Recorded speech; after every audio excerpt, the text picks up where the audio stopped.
પૂછ્યાવાનું બાકી બધી પંચાયતોમાં મારે જવું એ ગુરુની આ સાધના, ગુરુના બોલેલા ઉપર શંકા કરવી તે ગુરુની આ સાધના, અને ગુરુ એ પ્રભુના પ્રતિનિધિ છે, માટે ગુરુની કરેલી આ સાધના એ પ્રભુની આ સાધના છે. સમજાય છે? તો આપણી વાત ચાલતી હતી દૂધ સાકર વાળી. ગમે તેટલી મહેનત કરો ભાગ્યશાળી, પણ પુણ્યમાં હોય એટલું જ મળે. હા, પુણ્ય પાવરફુલ હોય તો મહેનતની કોઈ જરૂર જ નહીં. સાલીપત્રની જેમ સાકરની ક્વોલિટી કેટલી જાતની હોય? સાકરની આ વિશ્વમાં સાકરની જાત કેટલી? સાકરની જાત પૂછું છું કેટલી? સેંકડો જાત હોય. અહીંયા આ દેશમાં વપરાતી સાકર, એક જ દેશમાં 10 જાતની સાકર હોય. દાખલા તરીકે કહેવાય ને બનાસકાંઠાની શેરડીમાંથી બનેલી સાકર હોય, દક્ષિણ ગુજરાતની અંદર બનેલી શેરડીની સાકર હોય, મહારાષ્ટ્રની કહેવાને ખેતરમાં પાકતી શેરડીઓની સાકર હોય. બધાના સ્વાદની ક્વોલિટી એક જ. કેટલી સાકરની જરૂર પડે ચામાં? તો અમુક ક્વોલિટીની હોય ને તો એક તપેલી ચામાં 4 ચમચી સાકર નાખવી. અમુક ક્વોલિટીની સાકર હોય ને તો એમાં 2 ચમચીની જરૂર. અમુક ક્વોલિટીની સાકર હોય તો 1 ચમચી નાખો તોય દૂધ કે ચા ગળ્યા થઈ જાય. મતલબ કે સાકરની જરૂર કેટલી એની ક્વોલિટી પ્રમાણે. હવે એક ક્વોલિટીની સાકર નાખ્યા પછી હલાવવાનું કેટલું? કેટલીક સાકર એવી હોય ઘણી હલાવો ત્યારે ઓગળે, કેટલીક એવી આમ 2 સેકન્ડ ખાલી આમ 2 હલેસા મારી લો ને એટલે બધું ઓગળી જાય. તો વધારે શેને હલાવવી પડે? વધારે હલાવવું કયું દૂધ પડે? જે સાકરની ક્વોલિટી નબળી હોય એને હલાવવાની મહેનત વધારે કરવી પડે. જે સાકરની ક્વોલિટી સારી હોય એને હલાવવાની મહેનત ઓછી કરો તો મીઠું વધારે થાય. પુણ્યની સાકર ક્વોલિટી જેટલી સારી એટલી મહેનત ઓછી કરવી પડે અને રિઝલ્ટ વધારે સારું મળે. પુણ્યની સાકરની ક્વોલિટી નબળી હોય તો મહેનત વધારે કરવી પડે. સમજણ પડે છે? તમારા બાપ દાદાના પુણ્ય વધારે કે તમારા પુણ્ય વધારે? મહેનત તમારા બાપ દાદાને કેટલી કરવી પડતી હતી ને તમારે કેટલી કરવી પડે છે? એ લોકો કેટલા કલાક? મને તો તમારા કરતા ખરેખર આમ કહેવાય ને ગામડા વાળાને આમ એક પ્રકારે ધન્યવાદ આપવાનું મન થાય. કેવો તમારી મોહની પારાવાર મૂળતા કહું છું, મૂળતા ભારે મૂળતા. તમારી દીકરી ગામડામાં જાય તમને ના પોસાય, તમારી દીકરી તમને ભાયંદરમાં આપવાની ન પોસાય, વાલકેશ્વર જાય તો તૈયાર. અહીંયા આગળ મુંબઈની અંદર આમ કહેવાય ને 50 લાખ રૂપિયા 60 લાખ રૂપિયાનો નાનકડો ફ્લેટ મળે એ પોસાય, પણ મારા ઘરનો બંગલો ગામડાની અંદર 7 માળની હવેલી હોય એ ના પોસાય. તમારી દીકરી સુખી સાચું કર્યું ગામડામાં થાય કે અહીંયા? આખો દાડો ગધા મજૂરી ક્યાં કરવી પડે, અહીંયા કે ગામડામાં? તમને જીવનમાં શાંતિ ક્યાં મળે? આમ કહેવાય ને અડધો કલાક બાકડે બેસીને મજાક કરવાનો ટાઈમ ક્યાં મળે? મુંબઈમાં કે તમારા ગામડામાં? આવી કુદરતી મળેલી શાંતિની મજા છોડીને જ્યાં આગળ હવાથી હાજ આમ કહેવાય ને ધક્કા મુક્કીમાં ભીસાવાનું હોય, જ્યાં આગળ આમ કહેવાય ને નાનકડા પ્રદૂષણથી ગ્રસ્ત એવા ફ્લેટમાં રહેવાનું હોય એ પોસાય. આવા ઘરમાં મારી દીકરી જાય ચાલે. જ્યાં આગળ સ્વચ્છ હવા, પોલ્યુશન બહુ જ ઓછું, જ્યાં આગળ આમ કહેવાય ને 2 કલાક ઘરનું કામ કરી લીધું અને મજાથી આમ કહેવાય ને બાળકોને રમાડી શકે આવું વાતાવરણ મળે ત્યાં મારી દીકરી ના જવી. ખરેખર કહું, લોજિકલી કહું છું, આ બધું પ્રેક્ટિકલી તમારું વારંવાર મૂર્ખતાનું એનું કારણ એક જ છે.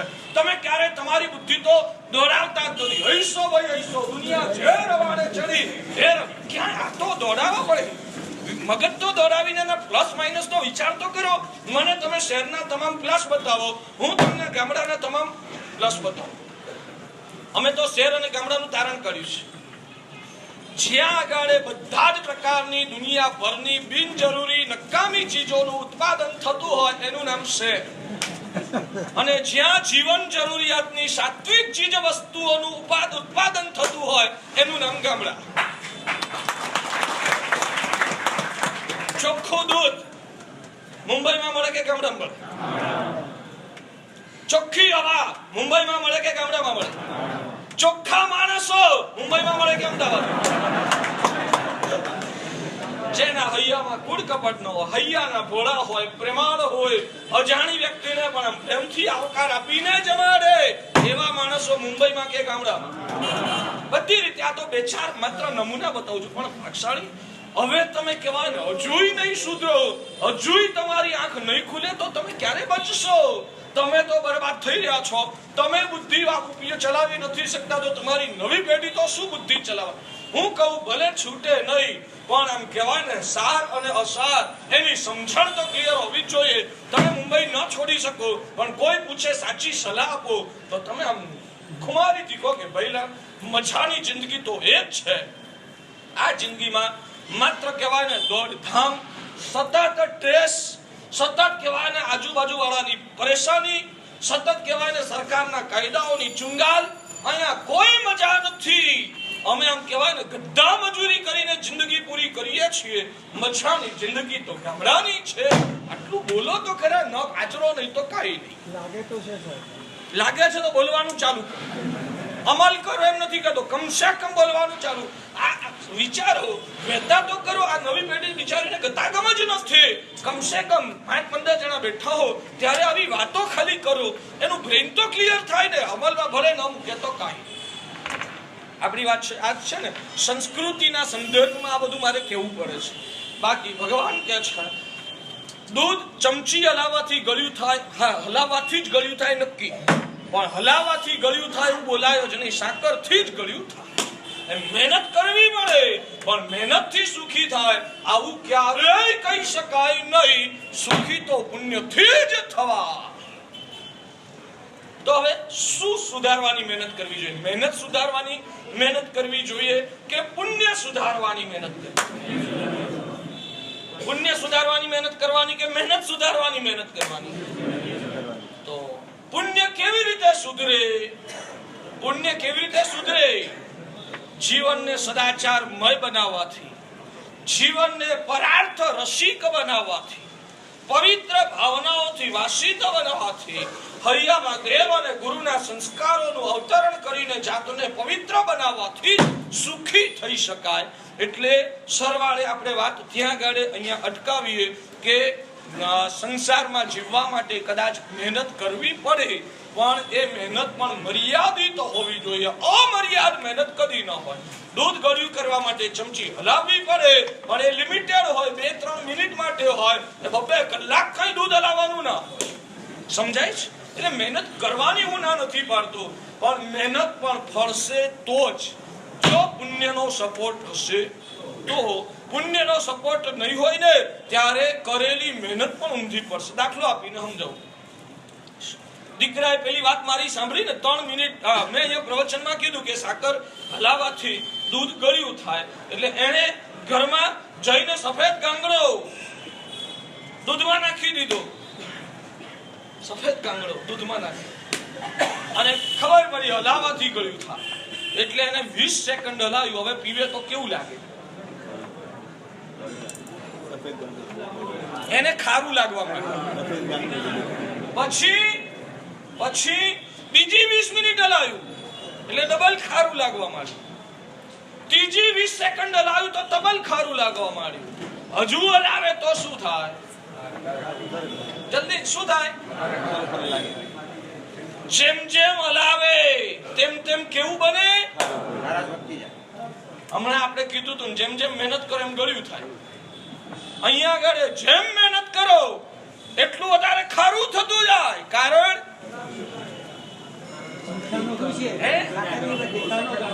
કારણ કે એને માન્યો સાકરનો ગાંગડો પણ હકીકતમાં હતો. અને એક વાત સમજી રાખજો, અંદરમાં કપની અંદર કે તપેલીની અંદર મીઠાનો જ ગાંગડો હોય અને તમે મહેનત કર્યા કરો તો મતલબ પુણ્ય એ સાકરનો ગાંગડો છે અને પાપ એ મીઠાનો ગાંગડો છે. પુણ્ય એ સાકરનો ગાંગડો છે અને પાપ એ મીઠાનો ગાંગડો છે. અંદર સાકરનો ગાંગડો હોય અને હલાવવાની મહેનત કરો તો કદાચ મીઠાશ મળે, પણ નથી ને જો અંદર મીઠાનો ગાંગડો નાખી દીધેલો હશે તો જેમ મહેનત કરશો એમ ખારું થશે. કહેવા એ માંગુ છું તમારી પાસે જો પુણ્યનું બેલેન્સ નહીં હોય ને તો જેમ જેમ મહેનત કરશો ને વધારે દુઃખી થતા રહેશો. તમારી જ મહેનતના પરિણામે તમે દુઃખી થશો એમ કહું છું. કારણ પાપ એ મીઠાનો ગાંગડો. હવે જ્યારે ખબર પડી જ ગઈ છે કે અંદર સાકરનો જ ગાંગડો ભૂલભૂલમાં નંખાઈ ગયો છે, પછી શું કરાય? ખબર પડી ગઈ કે દૂધમાં મીઠાનો જ ગાંગડો નંખાઈ ગયો છે, હવે શું કરાય? સાચવી રહીને ક્યાં તો મીઠાનો ગાંગડો કાઢી લો, અથવા તો સાચવી રહીને બને એટલું દૂધ ઓછું હાલે એવી રીતે બીજા વાસણમાં ટ્રાન્સફર કરી લો. હવે હલાવવાની તો ભૂલ કરાય છે, બરાબર ને? તો મહેનત કરવી એનો મતલબ એ છે કે જીવનમાં સુખની પ્રાપ્તિ માટે પરિસ્થિતિને હલાવવી. ભગવાન કે છે જ્યારે પુણ્ય કાચું હશે ને, મારા ગુરુદેવ બજરંગકર સુરીશ્વરજી મહારાજાએ મને એક વસ્તુ શીખવાડી છે. જિંદગીના વ્યવહારના સ્તર પર જ્યારે આપણને ક્યાંક હાથ નાખ્યો અને નિષ્ફળતા મળી, લાગ્યું કે અહીંયા મારો પુણ્ય સાથ નથી આપતું, અથવા તો કંઈક સીધું કરવા જઉં છું ને ઊંધું પડે છે, એકવાર અનુભવ થયો, ધીરજ રાખી બીજી કોઈક ઘટના બની, એ ઘટનામાં પણ ક્યાંક ચંચુપાત કર્યો અને ક્યાંક બદનામી મળી. આવું 2-3 વાર થાય ને, ગુરુ મહારાજે અમને એવું શીખવાડ્યું છે એ વખતે ચેતી જવું. હવે હમણાં મારો પાપનો ઉદય ચાલુ છે, પાપનો ઉદય ચાલુ છે. જ્યાં પણ હું હાથ નાખીશ ને, જે પણ મહેનત કરીશ ને, મારી એ બધી જ મહેનત મને ઊંધી પડવાની છે. હમણાં શાંત થઈ જાય, જેમ ચાલે એમ કુદરતને અનુસરીને ચાલવા દો. હા, 6-12 મહિના કાઢી નાખો, 2 વર્ષ કાઢી નાખો, થોડી ધીરજ રાખો, પછી ફરી પાછું ક્યારેક એમ લાગે ને, હમણાં હવે એમ લાગે છે કે કદાચ સમય અનુકૂળ હશે, ફરી એક ટ્રાય કરવાનો. એ ટાઈમમાં સીધું પડ્યું તો થોડી વધારે કહેવાય ને, સાહસ કરીને આગળ વધો. સફળતા 2-4 વાર મળે તો સમજવાનું હમણાં પુણ્ય તપે છે, આગળ વધો, વાંધો નહીં. પણ જો એમાં વચ્ચે ક્યાંક પાછું 2-3 વાર ઠોકરો વાગવા માંડી, ચેતી જવાનું હમણાં કામ કરવા જેવું નથી. હમણાં બેસીને ભગવાનનું નામ સ્મરણ કરવાનું, સમતાથી હમણાં સમય પસાર. એ ટાઈમે તમે સામેવાળાનો પ્રતિકાર કરવા જશો ને તોય માર ખાશો. જે વ્યક્તિએ તમારી જોડે અન્યાય કર્યો, એટલે એકવાર તો પાપનો ઉદય થયો છે, હવે એમ લાગે કે હમણાં પુણ્ય સાથ નથી તો શાંતિ રાખો. જો તમે એની સામે પડવા ગયા ને તો ડબલ માર ખાશો. પુણ્ય જ્યારે સાથ ન આપે એવું 1-2-3 અનુભવમાં થાય, ત્યાં મગજને થોડું શાંત પાડી દેવાનું. એ ટાઈમે એમ કહેવાય ઠરીને બેસી જવાનું, જેમ ચાલે એમ ચાલવા દેવાનું. અને સમતામાં એ તમારો પાપ કર્મના ઉદય વાળો જે સમય છે ને, એને સમતાથી થોડો હમણાં એમને પસાર થઈ જવા દો. એ દરમિયાન કોઈ જ મહેનત નહીં કરવાની. ધંધામાં ચંપલાવશો ને તો ત્યાંય પછડાટ મળશે. જેમ જેમ મહેનત કરો તેમ તેમ મહેનત ઊંધી પડે. જેમ જેમ મહેનત કરો ને તેમ તેમ મહેનત પણ ઊંધી પડે. સારા માટે કરો ને એ નબળા માટે થાય. 1-2 પ્રસંગ ખાલી કહી દઉં એટલા માટે તમે સમજી તો ગયા જ છો હવે આ વસ્તુને. હજુ એમાં એક પ્રશ્ન બાકી રહેશે, એનું સમાધાન જોઈએ. અહીંયા આજે ફાવશે તો આજે, નહીતર આવતા રવિવારે. મહેનત કરો, સારા માટે કરો તો પણ તમને સમજી ગયા. શ્રદ્ધા આજે આટલા પ્રવચન ઉપરથી કદાચ તમારા મગજમાં હું માનું છું થોડું ચિત્ર સ્પષ્ટ થયું હશે, પણ એ શ્રદ્ધાને જડબે સલાક બેસાડવા માટે તમે જે જાણો છો એ જ કહું છું, પણ ઘૂંટવા માટે. મારી નજર સામે બનેલી એક ઘટના છે. આજથી બરાબર 28 વર્ષ પહેલા, આજે છે 2073 ની સાલ કે 1917 ની સાલ. 2017 શું ચાલે? 2017 ચાલે છે કે 2073 ચાલે છે? આજે 2017 ની સાલ ચાલે છે કે 2073 ની સાલ ચાલે છે? તમે જો ઈસુ ખ્રિસ્ત હો, તમે ક્રિશ્ચિયન હો, તો તમારે 2017 બોલવાનું ભાગશાળી. તમે જો ક્રિશ્ચિયન હો તો 2017, આપણાથી 2073 ના બોલાય. પણ જો તમે હિન્દુ છો, જો તમે જૈન છો, તો તમારે 2073 બોલવી પડે. તમે જૈન હો તો તમારે 2017 ના બોલાય. તમારે જે હોય તમે સમજી લેજો. હું તો જૈન છું એટલે હું 2073 થી સમજુ છું. તો 2073 ચાલે છે. 2045 ની સાલની આ વાત કરું. 28 વર્ષ પહેલા અમદાવાદમાં પાલડીની અંદર ઓપેરા સોસાયટી છે. એ ઓપેરા સોસાયટીની બાજુમાં અમૂલ સોસાયટી છે. એ અમૂલ સોસાયટીના દેરાસરની પ્રતિષ્ઠા અમારા ગુરુદેવ ભદ્રંકર સ્વામી મહારાજે કરાયેલી અને એ દેરાસરના ટ્રસ્ટી ચીનુભાઈ રાજા એમની અટક હતી. ચીનુભાઈ રાજા અમારા ગુરુદેવ એ વખતે પગની ટ્રીટમેન્ટ માટે હોસ્પિટલમાં બિરાજમાન હતા. વંદન કરવા આવ્યા. ચીનુભાઈ સાહેબ, આવતીકાલે એક લક્ઝરી બસ ને એક મોટર કાર કરીને અમે બધા સગાવાલા છે દાદા પરમાત્મા શત્રુંજય દાદાની અમે યાત્રા કરવા સાહેબ જઈએ છીએ. આશીર્વાદ લેવા આવ્યો છું. આપને પાલીતાણા અંગે કઈ કામ સેવા હોય તો સાહેબ લાભ આપો. અમારા કોઈક સાધુજી માં ત્યાં હતા. પત્ર આપવાનો તો ગુરુમાજે પત્ર લખી આપ્યો, લઈને ગયા. એક લક્ઝરી બસ અને એક ફિયાટ કાર. એ વખતે એમ્બેસેડર ને ફિયાટ બહુ ચાલતી. ફિયાટ કાર લઈને નીકળેલા. ફિયાટમાં પ્રાય 8 જણા બેઠેલા અને બસ આખી હકડેટટ ચિકાર ભરેલી. અમદાવાદ થી પાલીતાણા કેટલું થાય? લગભગ 250 કિલોમીટર. મને ખ્યાલ લગભગ 250 કિલોમીટર, 5-10 આગા પાછા. 250 કિલોમીટર પાલીતાણા ગયા. ઉપર દાદાની યાત્રા કરી. સાંજ પડે નીચે આવ્યા. ચોવિયાર કરીને પાછા અમદાવાદ રિટર્ન થવા રવાના થયા. પાલીતાણા થી નીકળ્યા, છેક બાવળા સુધી પહોંચ્યા. બાવળા એટલે અમદાવાદ થી 20 કિલોમીટર, એટલે 250 કિલોમીટર પાલીતાણા ગયા અને રિટર્ન 200 કિલોમીટર બાવળા સુધી રિટર્નમાં આવ્યા. રસ્તાની અંદર બસમાં બેઠેલી બે નાનકડી 10-12 વર્ષની દીકરીઓ, બધા મૂળ સગા જ હતા. આમ તો 10-12 વર્ષની બે દીકરીઓ હતી. એ બે દીકરીઓએ એની સામે મા પાસે જીદ પકડી, મમ્મી અમારે ફિયાટમાં બેસવું છે, મમ્મી અમારે ફિયાટમાં બેસવું છે. હવે બસ ને ગાડી અત્યારે એમ કહેવાય ને હાઈવે ના રસ્તા ઉપરથી પસાર થતી, રસ્તામાં તો કેવી રીતે ગાડી રોકીને બેસાડે. એટલે માએ દીકરીઓને આશ્વાસન આપ્યું કે બેટા, આગળ જો ક્યાંક આપણે ઉભા રહેવાનું થશે ને કોક ઠેકાણે, તો એ વખતે આપણે અદલાબદલી કરીને તમને ગાડીમાં લાવીશું. તો એ રસ્તામાં પકડેલી જીત, ચાહે ધંધુકા કે બગોદરા ક્યાંય પણ પકડી હશે, છેલ્લે રાત્રે 9-10 વાગ્યા હતા અને ડ્રાઈવરને ચા પાણી નાસ્તો કરવાની ઈચ્છા થઈ એટલે બાવળા આગળ હોટલમાં નાસ્તો કરવા ત્યાં ઉભા. એ વખતે પેલી માએ બંને દીકરીઓને ઉતારી ગાડીમાં બેસવા માટે. બનેલી ઘટના મારી નજર સામે, જાણીતી વ્યક્તિઓની બનેલી ઘટના કહું છું. હવે ગાડીમાં ઓલરેડી 8 જણા બેઠેલા હતા. હવે ફિયાટ ગાડીની કેપેસિટી શું? છેવટે પરિવાર વાળાએ નક્કી કર્યું કે આમાંથી 2 જણને આપણે લક્ઝરીમાં ગોઠવી દો અને જે જગ્યા ખાલી થાય એમાં દીકરીઓને બેસાડી ગોઠવાઈ ગયું. ડ્રાઈવરોના નાસ્તાનું કામ પતી ગયું. હવે 20 કિલોમીટર અમદાવાદ બાકી છે અને ગાડી આગળ રવાના થઈ. લક્ઝરી એની પાછળ 2-5 મિનિટના અંતરમાં નીકળી. લગભગ 4-5-6 કિલોમીટર ગયા અને લક્ઝરી વાળો આગળનું દ્રશ્ય જોઈને હેપ થઈ ગયો. રસ્તામાં એક્સિડન્ટ થયેલો હતો. ચક્કાજામ રસ્તો હતો. ચક્કાજામ એટલે જે વચ્ચે 2-5 ગાડીઓ આવી હશે આજુબાજુ, એટલે આગળ નીકળાય એવું નતું. સેજ ડ્રાઈવરે, લક્ઝરીના ડ્રાઈવરે ગાડીને ધીમી પાડી. બધાની નજર ગઈ આગળ એક્સિડન્ટ છે. સેજ કાળજીથી જોયું, આ તો આપણી જ આગળવાળી આપણી જ ગાડી છે. બધા નીચે ઉતર્યા. ખબર પડી કે આપણા જ વાળી ગાડી આ. એમાં ખોલવું પ્રયત્ન કર્યા. લક્ઝરી ફિયાટ કારમાં 8 જણા હતા. 8 જણા ઓન ધ સ્પોટ ત્યાં ને ત્યાં ખતમ થઈ ગયા હતા.